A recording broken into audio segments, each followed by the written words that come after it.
ଆଜି ହେଉଛି 21 ଏପ୍ରିଲ ମଙ୍ଗଳବାର।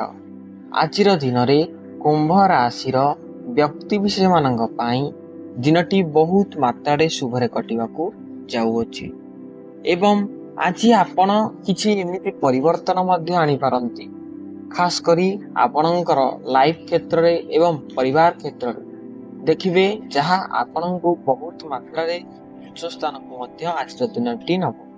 ତେଣୁ ଆପଣ ଯଦି କୁମ୍ଭ ରାଶିର ବ୍ୟକ୍ତିବିଶେଷ ହୋଇଥାନ୍ତି ଏବଂ ଈଶ୍ୱରଙ୍କୁ ସଚ୍ଚା ହୃଦୟରେ ବିଶ୍ୱାସ କରୁଥାନ୍ତି, ତେବେ ଭିଡ଼ିଓଟିକୁ ଲାଇକ୍ କରିବା ସହ ଚ୍ୟାନେଲଟିକୁ ସବସ୍କ୍ରାଇବ୍ ନିଶ୍ଚିତ ଭାବେ କରନ୍ତୁ ଏବଂ ଏମିତି ପ୍ରତ୍ୟେକ ଦିନ ରାଶିଫଳ ଦେଖିବା ପାଇଁ ଆମର ଏହି ଚ୍ୟାନେଲଟିକୁ ଭିଜିଟ୍ କରୁଥାନ୍ତୁ।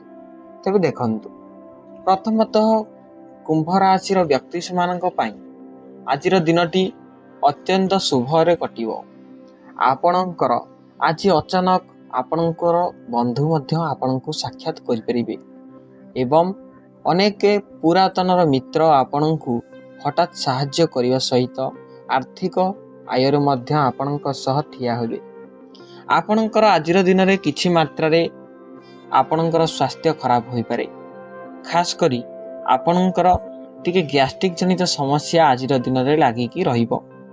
ନଚେତ୍ ଆଜିର ଦିନଟି ଆପଣଙ୍କ ପାଇଁ ଅତ୍ୟନ୍ତ ଶୁଭଦାୟକ ଏବଂ ଫଳଦାୟକ ମାତ୍ରାରେ ରହିବ।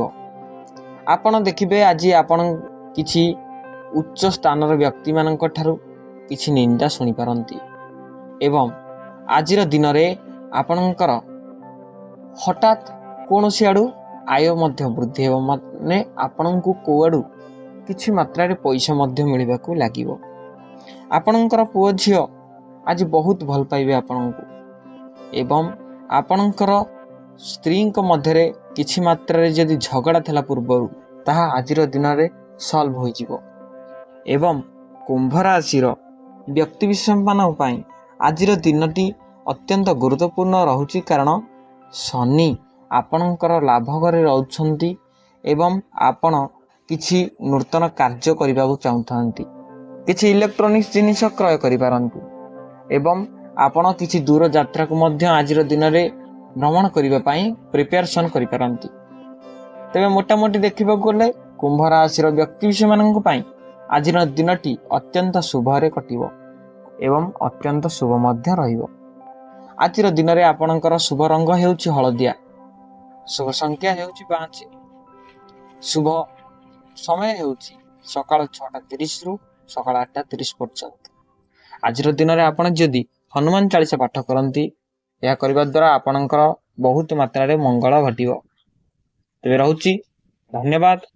ଜୟ ଜଗନ୍ନାଥ।